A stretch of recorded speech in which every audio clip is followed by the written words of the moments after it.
Aviso: esta é uma história fictícia criada para entretenimento. Todos os personagens e eventos são imaginários. 5 dias antes do meu casamento, meu pai me ligou com uma exigência absurda: cancelar minha lua de mel de 48.000 para cuidar dos filhos da minha irmã durante a cirurgia plástica dela. Ele chamou de teste de lealdade. Eu sorri, disse que falhei e bloqueei toda a família. Esta é a história de como 247 chamadas perdidas me libertaram de 33 anos de manipulação. Sua irmã precisa de você. Versus, você sempre dá conta sozinha.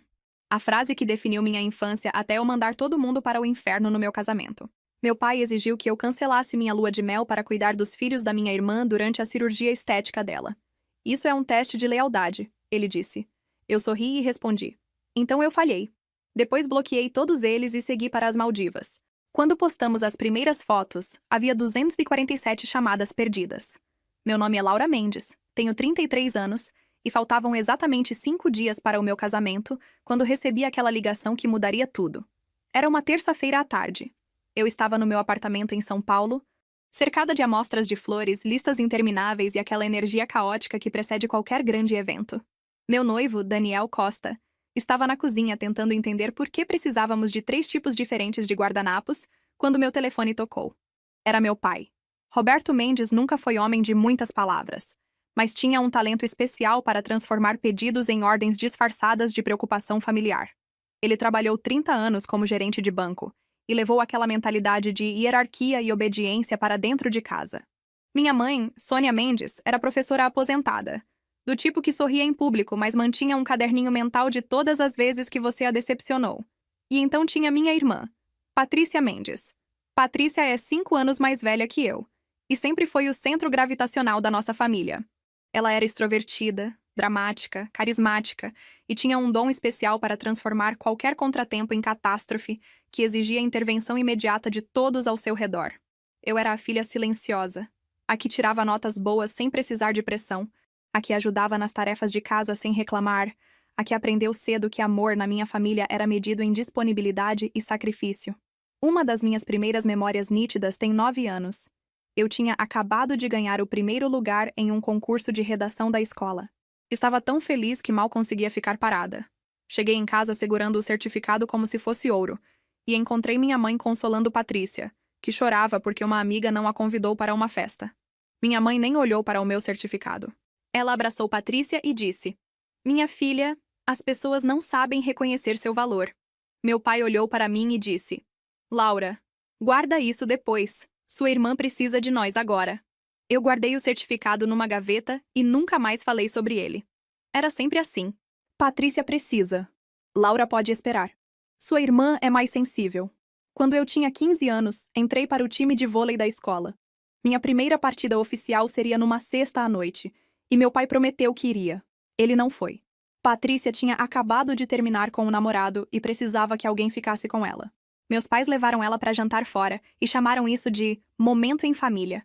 No dia seguinte, meu pai passou a mão no meu cabelo e disse: Você é forte, Laura. Sua irmã é frágil. Ela precisa de mais apoio. Eu engoli aquilo como verdade por anos. Quando eu tinha 18 anos, passei em engenharia civil numa universidade federal excelente. Era tudo o que eu queria.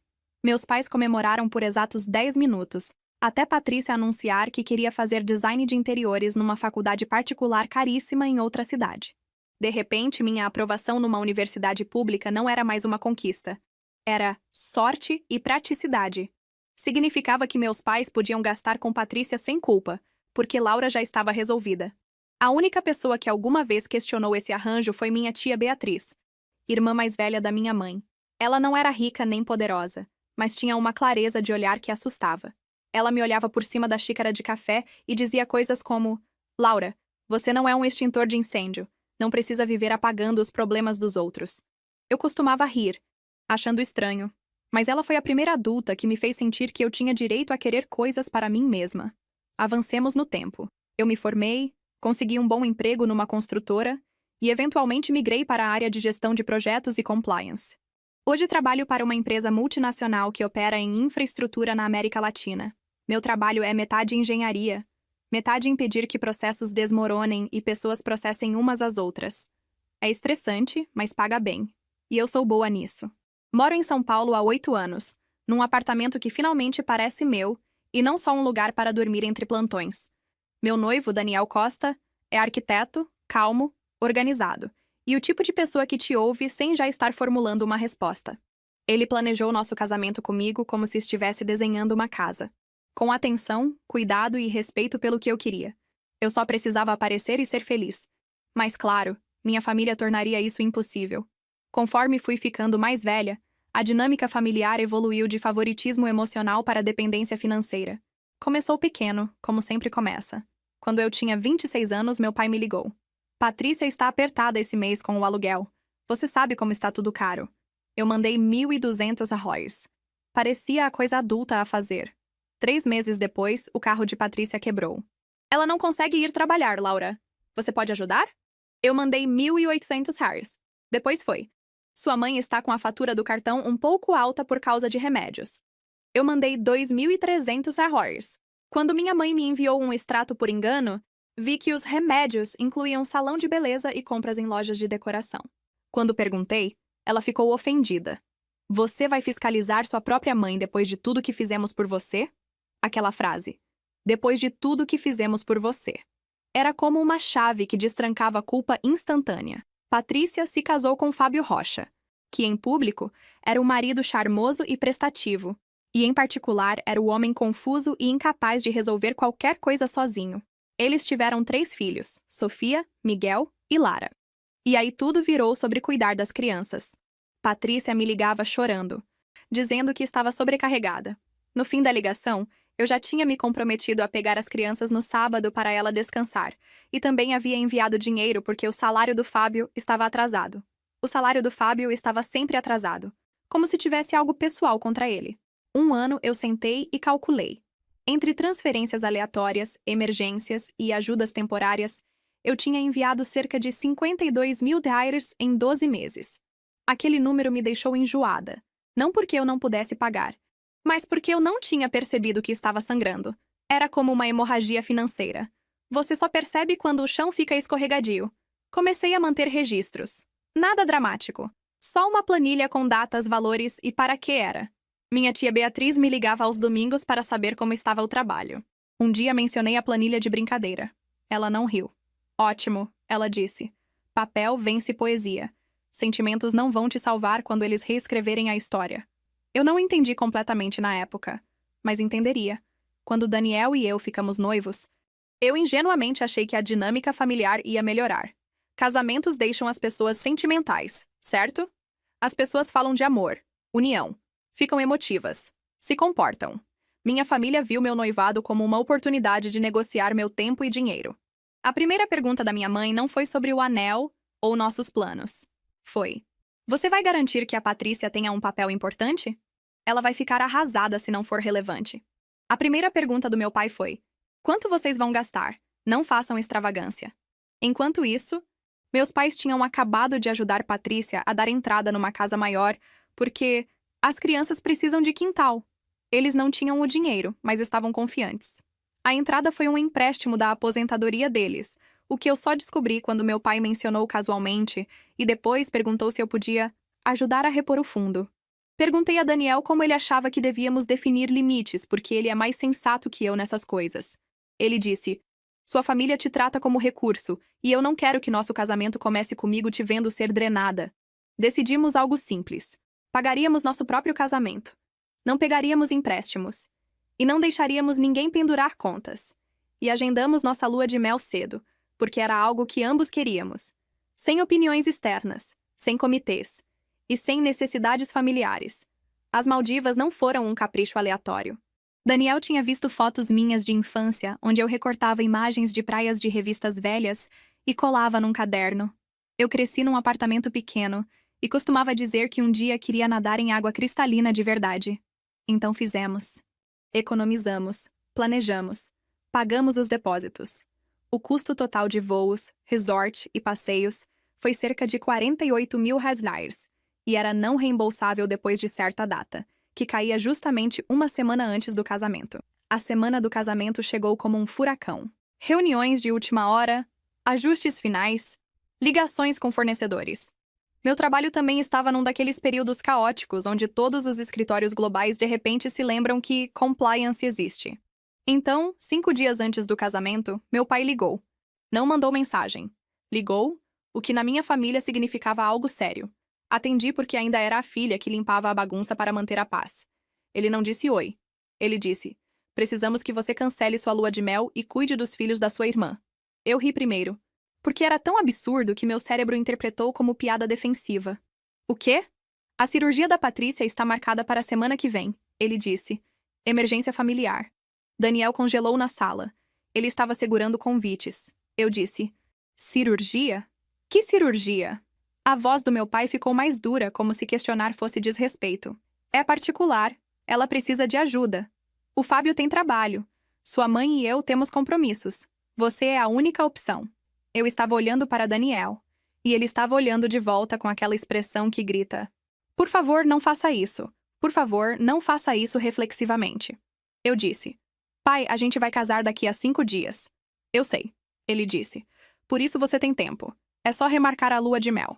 Liga lá e transfere. E se não der, você perde o dinheiro. É isso que família faz. Foi a primeira vez que algo ressoou em mim de verdade. Ele não estava pedindo. Ele estava designando. E ele estava confortável gastando meu dinheiro nos pensamentos dele. Eu disse: não. O silêncio na linha foi súbito e espesso, como se eu tivesse batido nele. Então ele fez o que sempre faz quando acha que perdeu o controle. Ele escalou: Laura, isso é um teste de lealdade. Você não pode começar seu casamento abandonando sua irmã. A mandíbula de Daniel caiu, como se ele não acreditasse que alguém diria isso em voz alta. Eu repeti devagar, saboreando a frase. Um teste de lealdade. Sim. Ok. Meu pai percebeu algo na minha voz e tentou uma nova abordagem. Sua mãe está muito chateada. Ela disse que o Daniel está te mudando. Olhei para Daniel. Ele não disse nada. Só esperou, como se estivesse me deixando decidir quem eu queria ser. Eu disse: que cirurgia é essa? Meu pai hesitou. É só uma reconstrução facial parcial. E esse termo foi tão bem escolhido que minha pele arrepiou. Soava sério. Soava nobre. Soava como algo que me envergonharia se eu não cooperasse. Mas eu trabalho com compliance tempo suficiente para saber que quando alguém é vago, é porque os detalhes destruiriam a narrativa. Eu disse: manda os detalhes. Que hospital? Que médico? Que documentação? Se é emergência familiar, eu preciso saber no que estou entrando. Ele retrucou. Não me interrogue. Eu respondi. Então não me convoque. Ele desligou. Minha mãe ligou 6 minutos depois, chorando tão alto que parecia ensaiado, como se estivesse lendo um roteiro. Laura, por favor. Ela implorou. Sua irmã está com medo. Eu disse. Mãe, que cirurgia é essa? Ela não quer que todo mundo saiba. Eu respondi. Mãe, eu não vou cancelar minha lua de mel de última hora sem saber do que se trata. O que é a cirurgia? Houve uma pausa. Então, uma voz mais suave ao fundo. Patrícia. Ela não soava assustada. Soava irritada. Fala pra ela que é minha mommy makeover. Ela disse como se estivesse pedindo um café. Minha mãe a repreendeu, como se ela tivesse falado alto demais. Eu pisquei. Mommy makeover? Repeti. Patrícia pegou o telefone. Laura, isso não é da sua conta. É eletiva. Mas eu preciso. Meu corpo está destruído. O Fábio não se sente mais atraído por mim. Quase perdi a calma ali mesmo. Mas o que senti mais forte que raiva foi clareza. Perguntei. Patrícia, você quer que eu cancele uma lua de mel de 48.000 5 dias antes do meu casamento para eu fazer babá, porque você marcou cirurgia plástica? Ela disparou. Não é plástica. É médica. Para minha saúde mental. Não é assim que códigos de seguro funcionam. Eu disse. E instantaneamente me arrependi de soar como compliance. Minha mãe voltou à linha e tentou a culpa de novo. Laura, sua irmã fez tanto por você. Eu ri, mas o tom era triste. Me fala uma coisa que ela fez. Minha mãe ficou em silêncio, porque nós duas sabíamos a resposta. Então meu pai ligou de novo. Não para se desculpar, mas para ameaçar. Se você não fizer isso, não espere que a gente apareça para você. Algo dentro de mim se sentiu estranhamente calmo. Pai, eu disse. Vocês já não aparecem para mim. Vocês só tentam tirar. Ele começou a vociferar sobre respeito, família, responsabilidade. E eu deixei ele falar porque queria entender a forma da verdade. Não era amor, era direito. Enquanto ele falava, abri minha planilha. Rolei. Vi as transações. Vi os padrões. Vi a mim mesma diminuindo ano após ano para mantê-los confortáveis.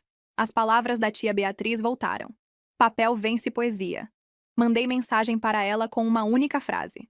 Eles querem que eu cancele minha lua de mel para cuidar dos filhos da Patrícia durante a cirurgia estética dela. Ela ligou imediatamente. Coloca no viva voz. Ela instruiu. E eu coloquei. Meu pai ainda estava reclamando quando a voz da tia Beatriz cortou a ligação como uma lâmina. Roberto Mendes. Ela disse, com aquele tom que eu conhecia desde criança. O tom que ela usava quando alguém cruzava uma linha que não deveria. Você perdeu completamente o juízo. Houve um silêncio chocado. Meu pai odiava ser desafiado, especialmente por alguém que ele considerava inferior a ele. Beatriz, isso é assunto de família. Meu pai rosnou. Virou assunto de família quando você tentou roubar a lua de mel dela. Tia Beatriz respondeu. Laura não é sua empregada, não é sua babá, e definitivamente não é seu banco pessoal. Minha mãe tentou chorar de novo. Beatriz, não piora as coisas. Sônia, tia Beatriz disse com uma frieza que eu nunca tinha ouvido antes. Já está pior. Vocês estão pedindo para sua filha pagar o preço pela vaidade da outra. Patrícia gritou ao fundo. Não é vaidade! Tia Beatriz a ignorou completamente. Laura, me escuta.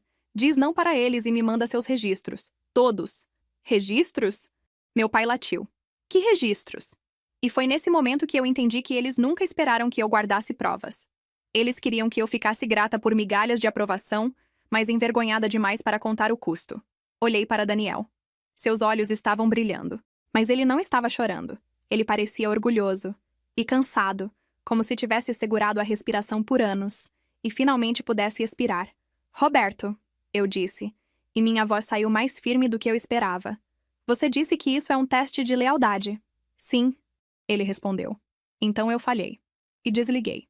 Bloqueei meu pai, depois minha mãe, depois Patrícia, depois o Fábio, depois a tia Vera que sempre mandava mensagem dizendo família é tudo, depois de pedir dinheiro. Minhas mãos tremiam, mas não de medo. Era excitação, como se eu finalmente tivesse pulado do penhasco no qual estive parada a vida inteira. Daniel murmurou. Você está bem? Não sei, eu disse. Mas eu estou livre. Os 5 dias seguintes foram uma névoa surreal. Meus parentes não apareceram no jantar de ensaio. Não ajudaram. Não mandaram mensagem. Eles claramente decidiram que a ausência deles era punição.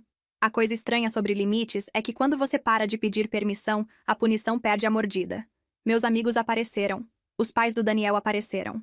Tia Beatriz chegou com um vestido que ela claramente comprou especialmente para a ocasião, e ela ficou ao meu lado como um escudo. O casamento em si foi lindo. Pequeno o suficiente para parecer autêntico. Grande o suficiente para parecer uma festa. Quando olhei para as cadeiras e não vi meus pais, senti uma pontada de tristeza, porque você sempre sente falta da família que queria ter. Mas então Daniel segurou minha mão, e eu entendi a verdade do que estava fazendo. Depois do casamento, pegamos um avião. As Maldivas eram como entrar no sonho de outra pessoa. O ar era quente e salgado, a água tão clara que parecia falsa. Daniel chorou quando vimos a lagoa pela primeira vez do barco, e depois riu de si mesmo por chorar. E eu ri também porque nunca o tinha visto tão livre. Tiramos fotos do deck do bangalô sobre a água. Comemos frutas que sabiam a luz do sol. Nadamos à noite com as luzes subaquáticas brilhando como uma galáxia particular. No segundo dia, Daniel postou uma foto de nós no mar, minha cabeça em seu ombro, ambos bronzeados e rindo como idiotas. Eu não pensei no meu telefone.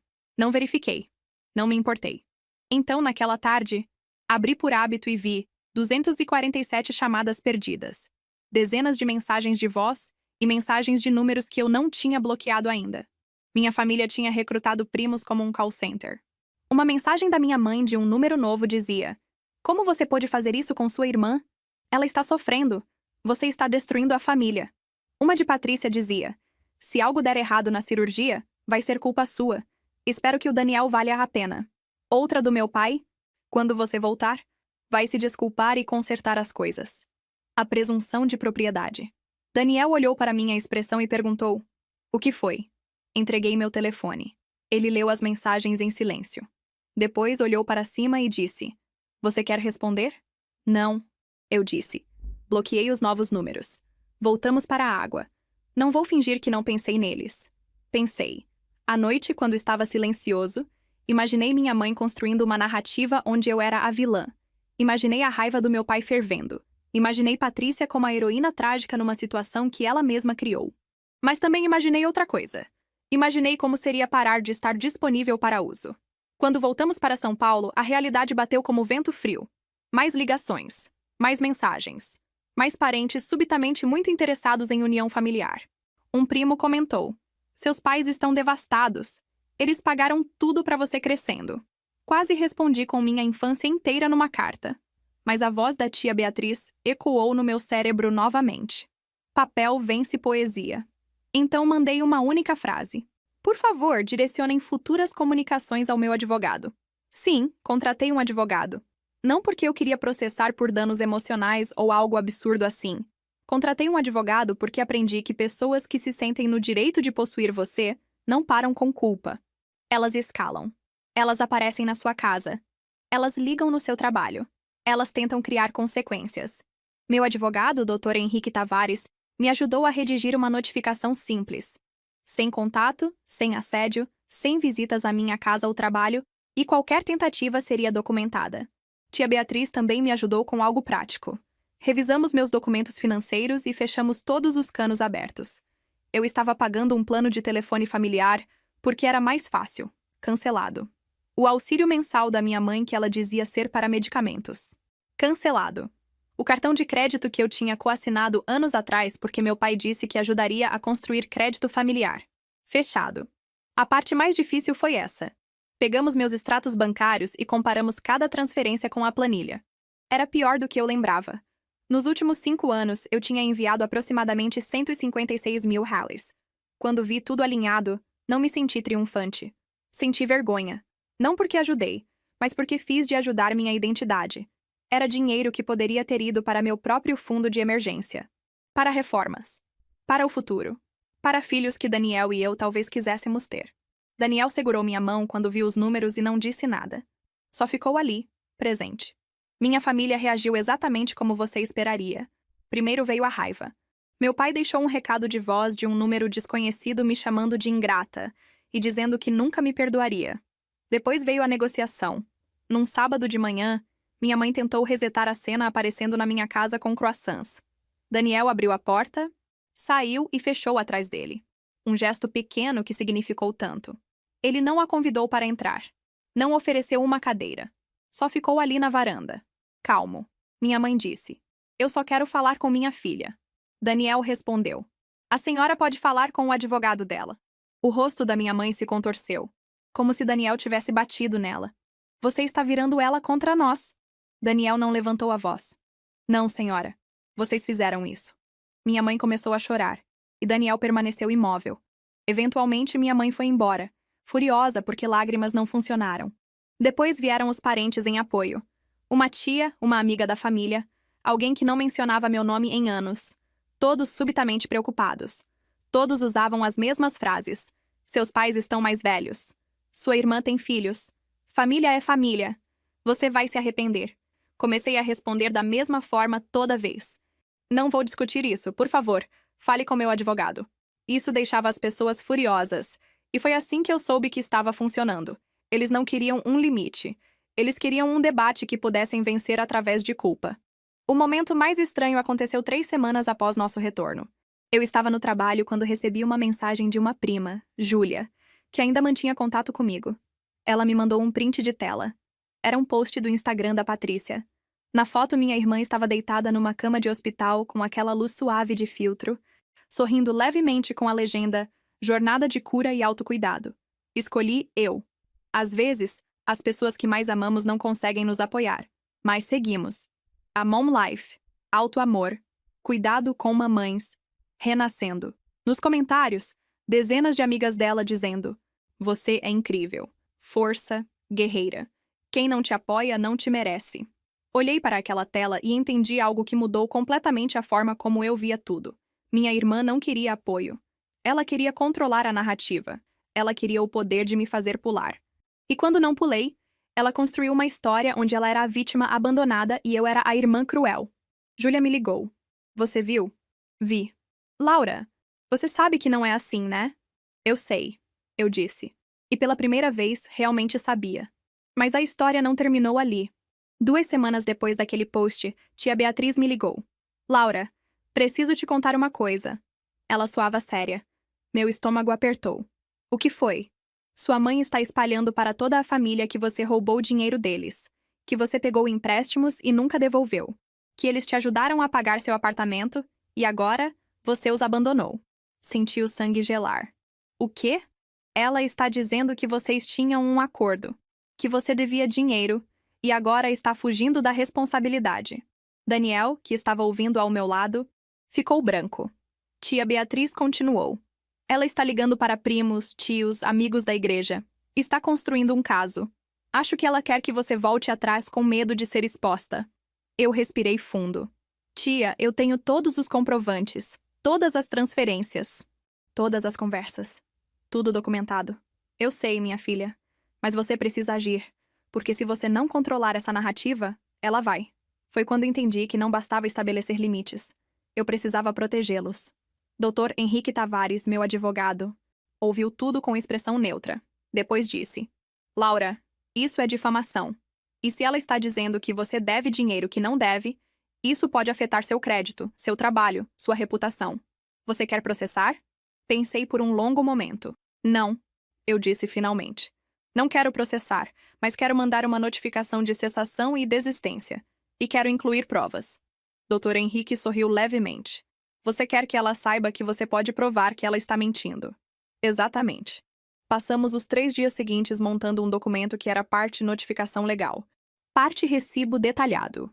Incluímos todos os comprovantes de transferência dos últimos 5 anos, totalizando R$ 156 mil, capturas de tela de conversas onde eles pediam dinheiro, áudios onde minha mãe admitia que eram ajudas, não empréstimos, a planilha completa com datas, valores e motivos. E no final, uma declaração simples. A senhora Sônia Mendes está disseminando informações falsas, alegando que sua filha, Laura Mendes, deve dinheiro à família. Os registros anexos provam inequivocamente que todas as transferências foram doações solicitadas pela família, sem expectativa ou acordo de reembolso. Qualquer continuação dessa difamação resultará em ação legal por danos à reputação e assédio. Esta é a única e última notificação. Enviamos cópias registradas para minha mãe, meu pai e Patrícia. E depois, e isso foi ideia da tia Beatriz, enviamos cópias para cada parente que minha mãe tinha contatado, junto com uma carta simples. Fui informada de que histórias falsas sobre minha situação financeira com minha família estão sendo espalhadas. Anexo a documentação completa para que vocês possam formar suas próprias conclusões baseadas em fatos, não narrativas. Peço apenas que respeitem minha privacidade daqui em diante. A resposta foi imediata e devastadora. Minha mãe me ligou de 5 números diferentes, gritando, chorando, dizendo que eu a havia humilhado, que eu era uma filha monstruosa, que eu tinha exposto a família. Não atendi nenhuma ligação. Meu pai mandou um e-mail para meu trabalho, tentando me intimidar. Mas como ele enviou para o e-mail geral da empresa, acabou nas mãos do RH. Minha gerente me chamou, preocupada, e eu simplesmente mostrei a notificação legal. Ela olhou, suspirou e disse: Laura, vou documentar isso como assédio externo. Se ele tentar contato de novo, vamos tomar medidas. Patrícia fez um post vago no Instagram sobre pessoas tóxicas que transformam o amor em papel e números, mas os comentários não foram o que ela esperava. Porque alguns dos nossos primos mútuos que tinham recebido a documentação começaram a comentar coisas como: é importante termos todos os lados da história. Documentos não mentem. Às vezes a pessoa mais silenciosa é quem estava mais machucada. Ela apagou o post em 6 horas.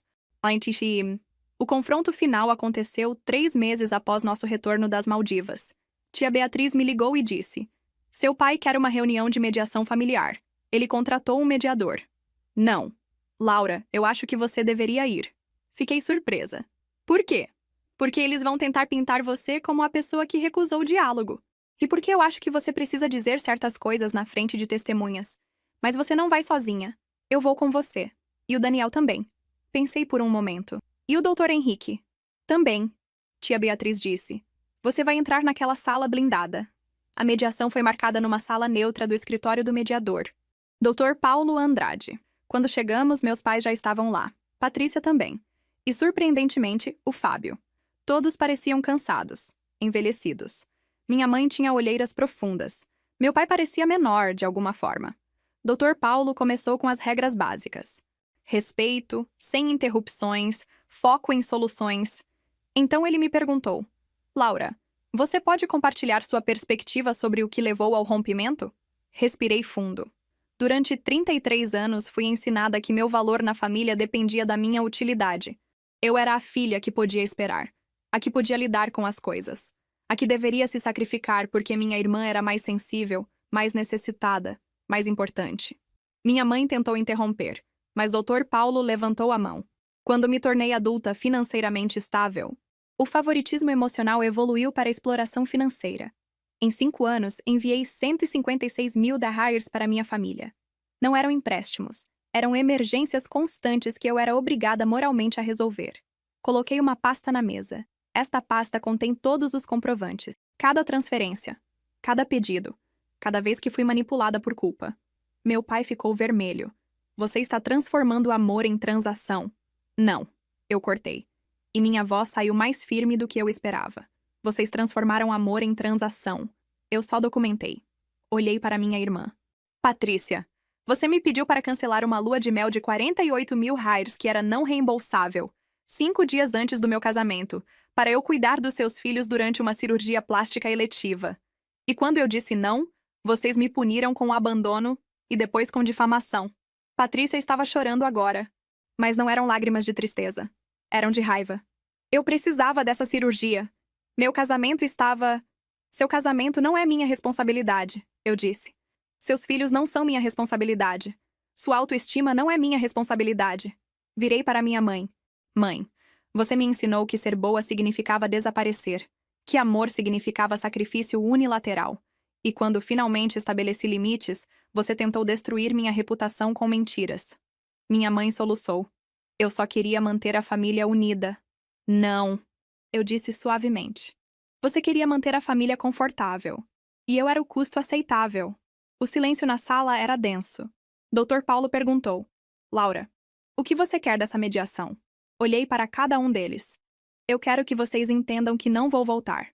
Não vou retomar o papel de resolvedor de problemas, banco familiar ou babá permanente. Não vou aceitar ligações manipuladoras ou visitas não anunciadas. Não vou participar de narrativas onde eu sou a vilã. Respirei. Mas também não quero guerra.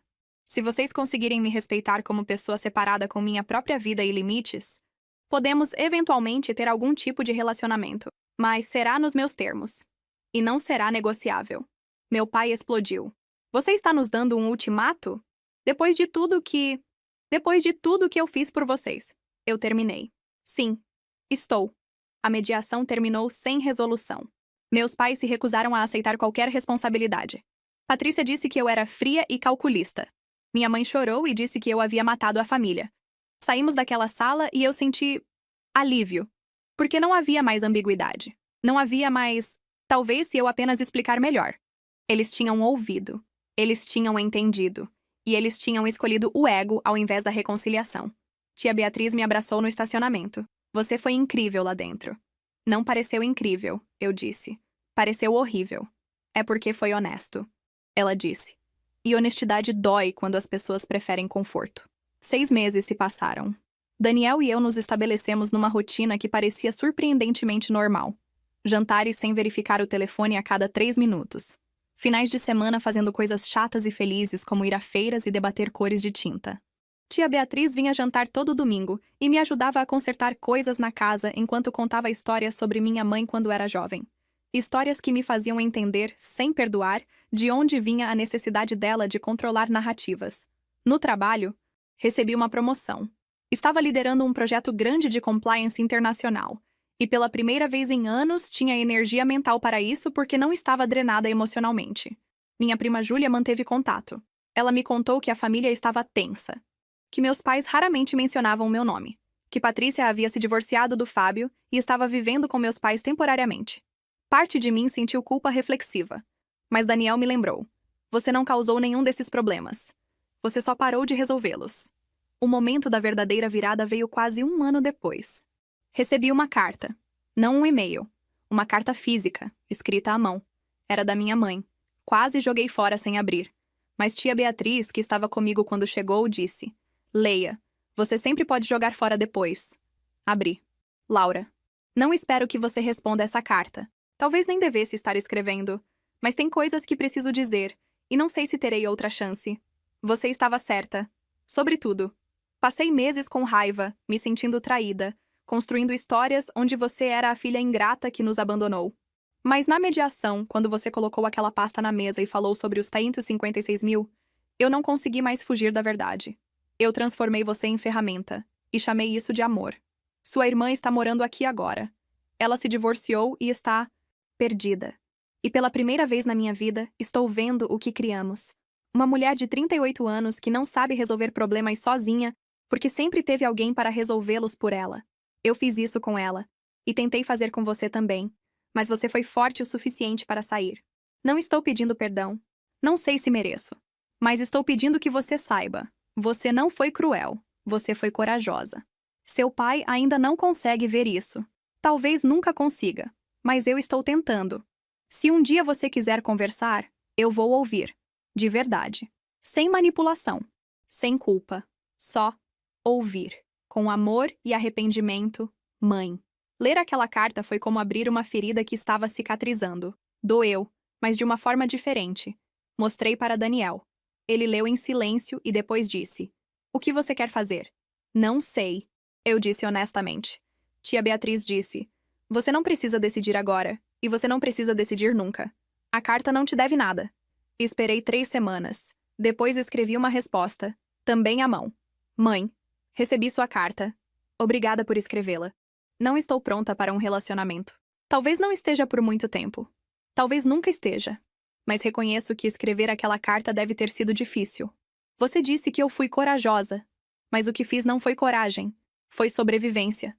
Porque ficar significava me perder completamente. Se algum dia tivermos uma relação, ela precisará ser diferente. Não posso voltar a ser a pessoa que resolve, que financia, que desaparece. Não vou fazer isso comigo mesma novamente. Vou deixar a porta entreaberta, mas não vou segurá-la aberta enquanto vocês decidem se querem passar. Você entende a diferença? Cuide-se, Laura. Enviei a carta. E depois? Segui vivendo. 2 anos depois.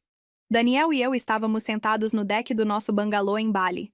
Havíamos voltado para comemorar nosso aniversário de casamento, quando meu telefone tocou.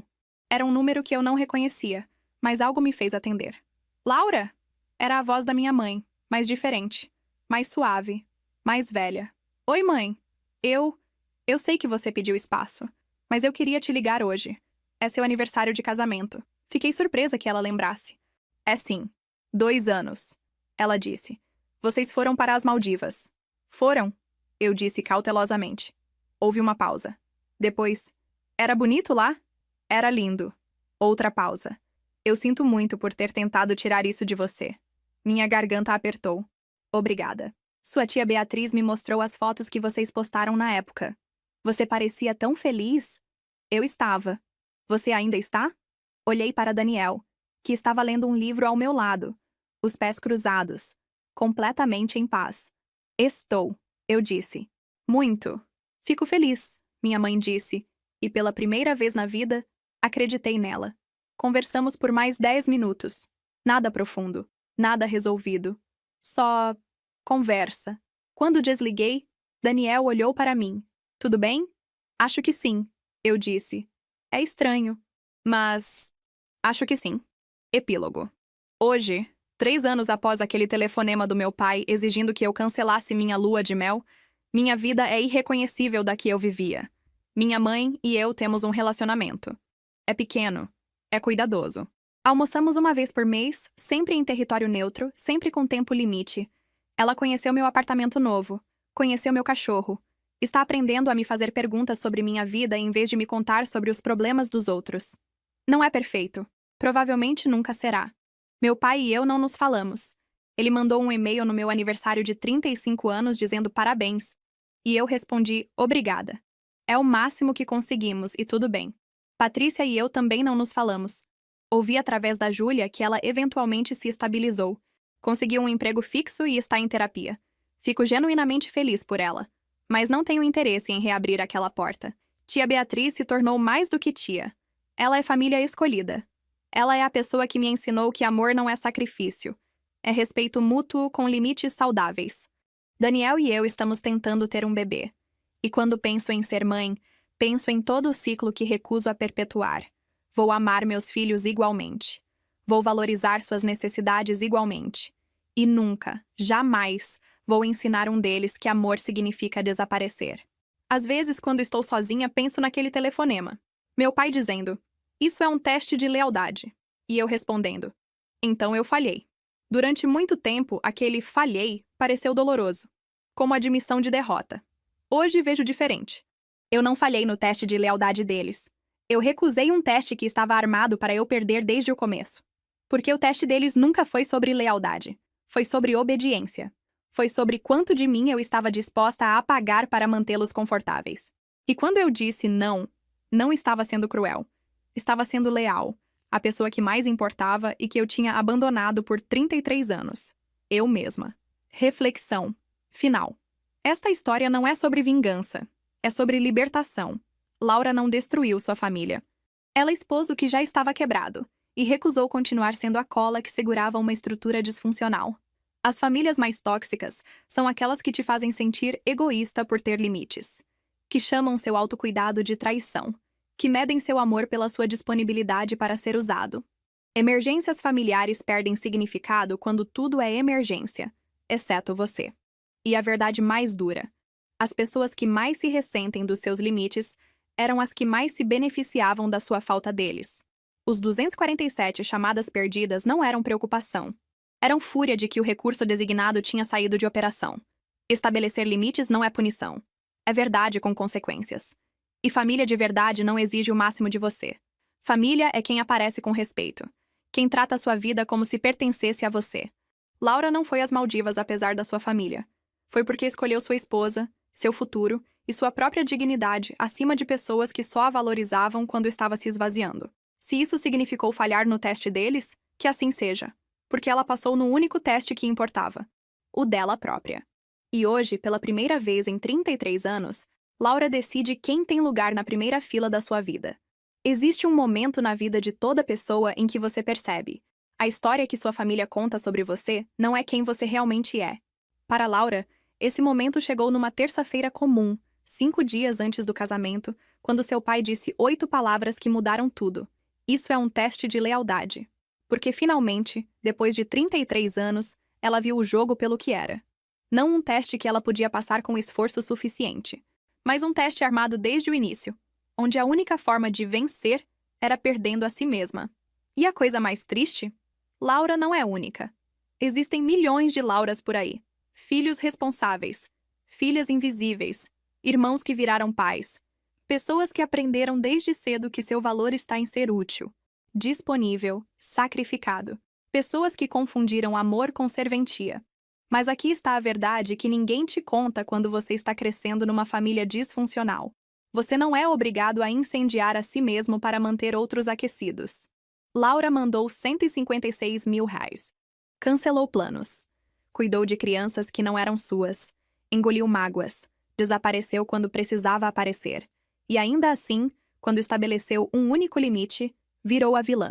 Porque essa é a matemática cruel de relacionamentos desequilibrados. Você pode dar 99% e ser crucificado pelo 1% que guardou para si mesmo. E a parte que dói mais. Quando você finalmente estabelece limites, a dor que você sente não é culpa.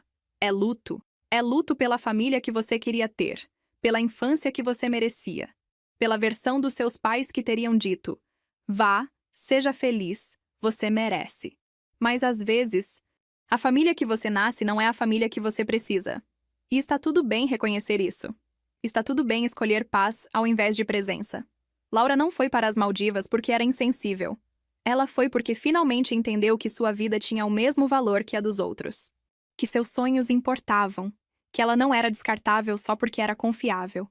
E 3 anos depois, quando sua mãe ligou para dizer "sinto muito", não foi porque Laura esperou. Não foi porque Laura implorou. Foi porque Laura viveu tão bem na ausência deles que a própria vida dela se tornou a evidência de que ela estava certa. Às vezes, a melhor vingança não é raiva, é paz. É construir uma vida tão bonita que os que te abandonaram percebem o que perderam.